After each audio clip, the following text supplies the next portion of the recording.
अरे सुप्रभात। जो भी हमारी कक्षा 12 के बालक बालिका हैं, आज आपके समक्ष हम लेकर आए हुए हैं बिल्कुल हिंदी का मॉडल पेपर।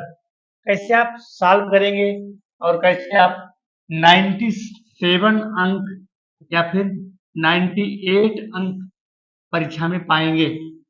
मैं आज आपको पूरा तरीका बता दूंगा प्यारे, पेपर को कैसे सॉल्व करोगे और टाइम के अंदर कैसे आप मैनेज करोगे, कैसे आप मैनेजमेंट में बैठोगे। वीडियो को आप स्किप नहीं करना, बिल्कुल आपको बने रहना है।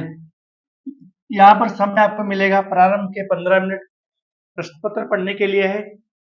टोटल टाइम है 3 घंटे 15 मिनट। नोट करना प्यारे, टोटल टाइम है कितना?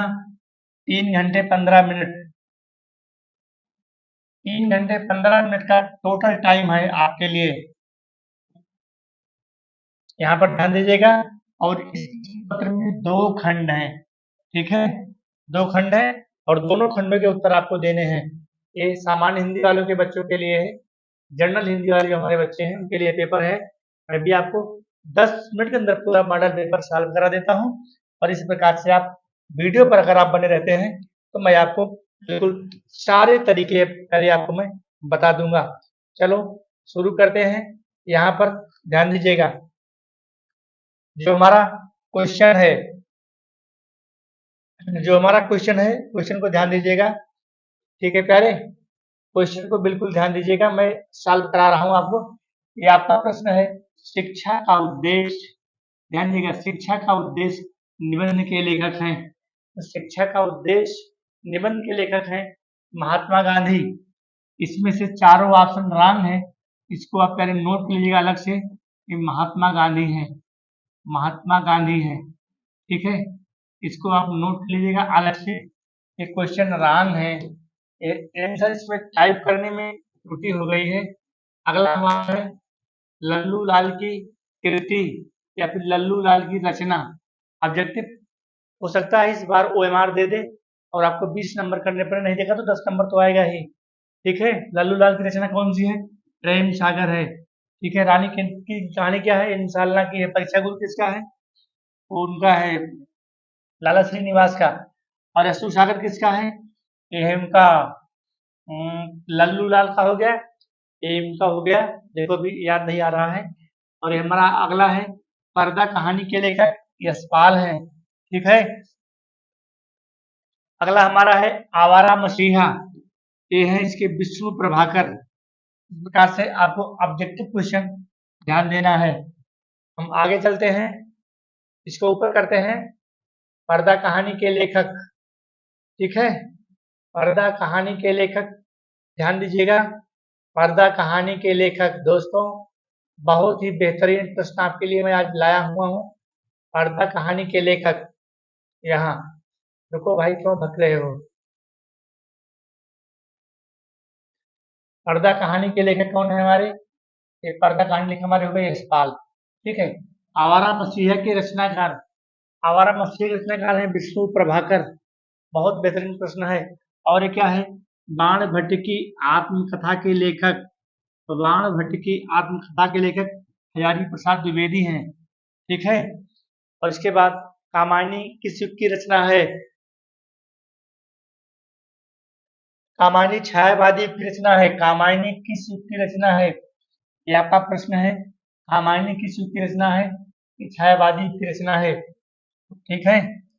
तो इसको हम थोड़ा सा आगे करते हैं, यहाँ आ जाते हैं, ठीक है? कामायनी तक हो ही गया है, यहाँ आ जाते हैं। निम्नलिखित में से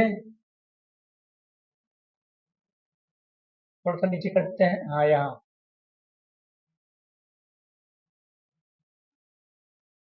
निम्नलिखित कवियों में से कौन प्रगतिवादी का है? ध्यान दीजिएगा, बहुत बेहतरीन प्रश्न है प्यारे। अग्रदास नहीं है। अग्रदास किसके हैं? ये राम भक्ति धारा के हैं, ये भक्ति काल के हैं। तुलसीदास भक्ति काल के हैं। ये हमारे रामधारी सिंह दिनकर जो है प्रगतिवादी के कब माने जाते हैं। तार सप्तक का प्रकाशन वर्ष नोट करिएगा, तार सप्तक का प्रकाशन वर्ष पहला तार सप्तक 1943 में, दूसरा तार सप्तक 1949 में और तीसरा तार सप्तक, पहला तार सप्तक 1943, दूसरा है 1951 में, नोट करना, दूसरा है 1951 में और तीसरा है 1951 1959 में और हमारा चौथा तार सप्तक है 1979 में। इस प्रकार से तार सप्तक हैं। इसके तार सप्तक के जो हैं जन्मदाता हमारे हैं अज्ञे जी।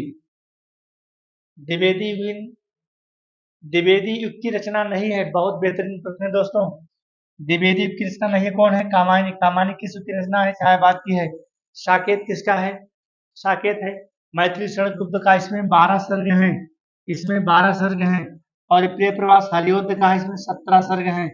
यह भारती भी उनकी रचना है। अगला प्रश्न देखते हैं।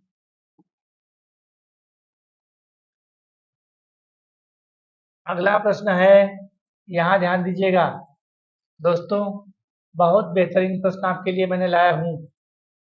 अगर आप इसको सॉल्व कर लेते हैं पूरा आपको 100 नंबर यही से मिल जाएगा। पूरा पेपर आपको सॉल्व हो जाएगा। अष्टछाप के कवियों का संबंध कहाँ से है भाई?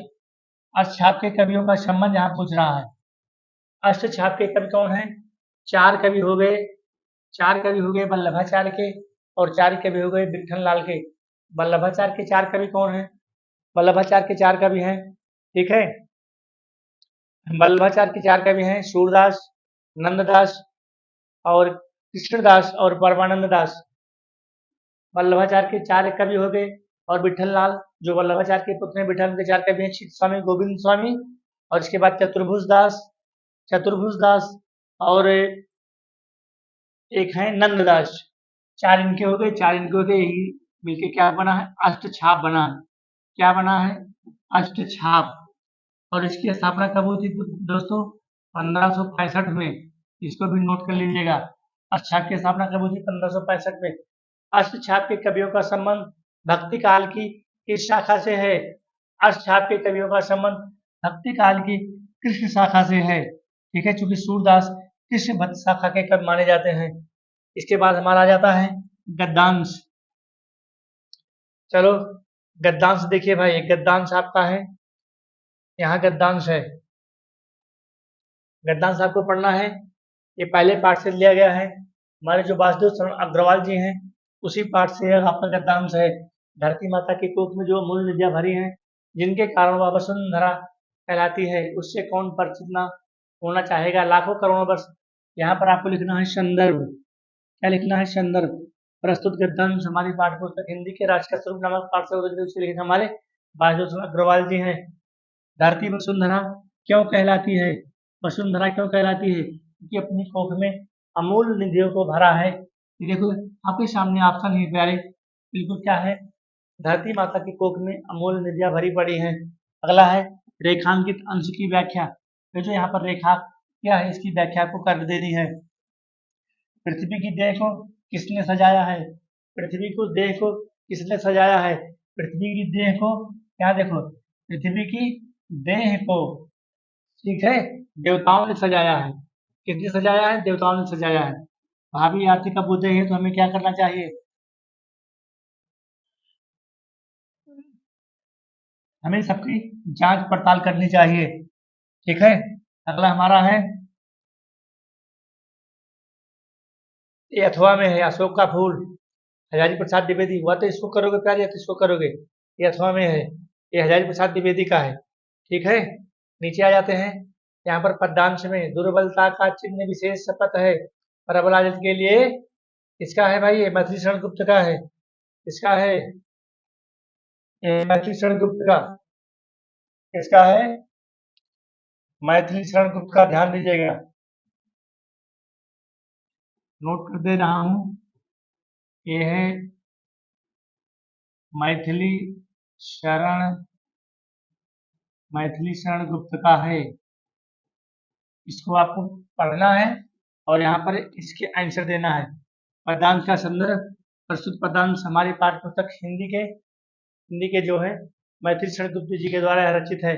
रेखांकित अंशों की व्याख्या यहाँ पर आपको कर देनी है और इसके बाद करके पहाड़ सा पाप मौन रह पाऊं मैं। ठीक है, ये कैकेयी अनुताप से है, मैथिली शरण गुप्त के द्वारा रचित कैकेयी अनुताप से है। और इस प्रकार से इसको आपको सॉल्व कर देना है। ठीक है, 10 नंबर आपका यहाँ से हो जाएगा। अगला हमारा है अथवा में है, ये तो हरियुद्ध का है। लज्जाशील पथिक महिला जो कहीं दृष्टि आए, ये हरियुद्ध का है। ठीक है, किसका है? हरियुद्ध का है। थोड़ा समझो भाई,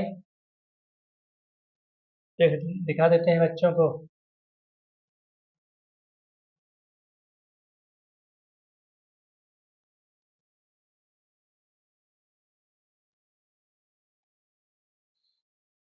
लज्जाशील पथिक महिला जो कहीं दृष्टि आए, होने देना तृष्णा, तो ना तो सुंदरी के।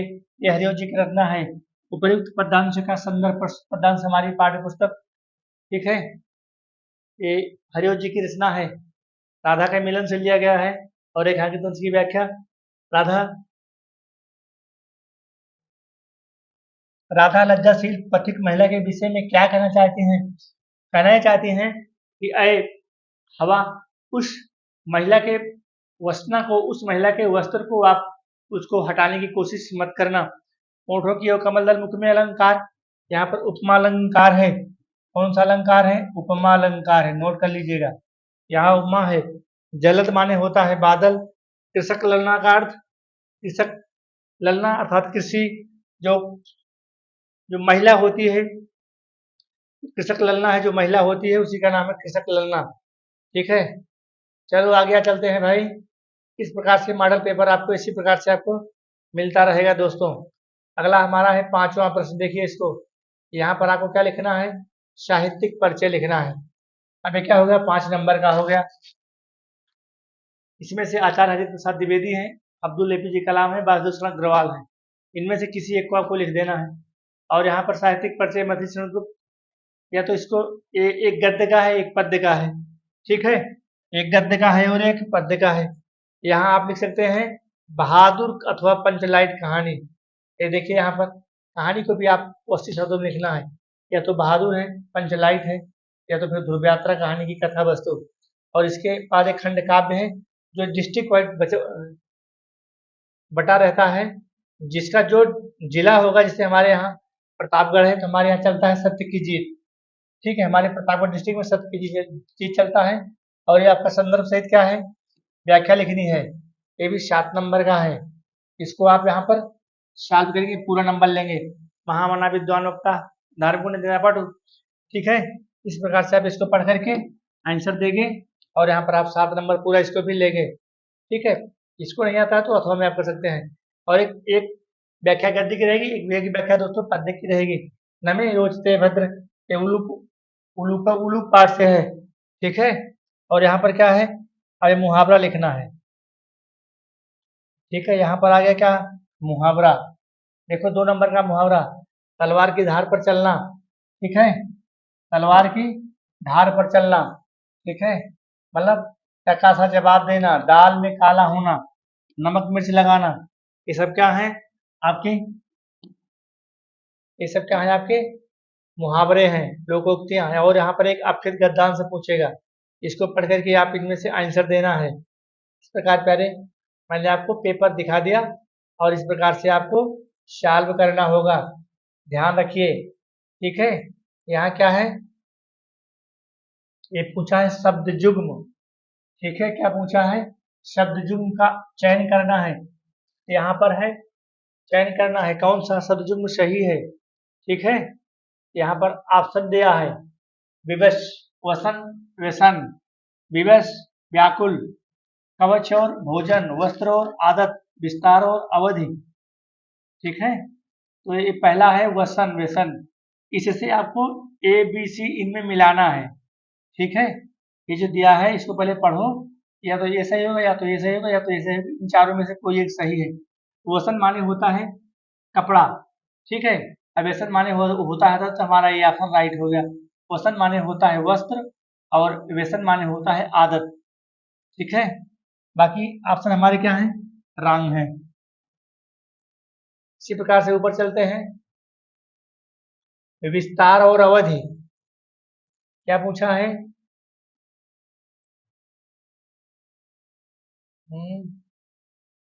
अच्छा यहाँ से है, ठीक ठीक ठीक ठीक, समझ गए।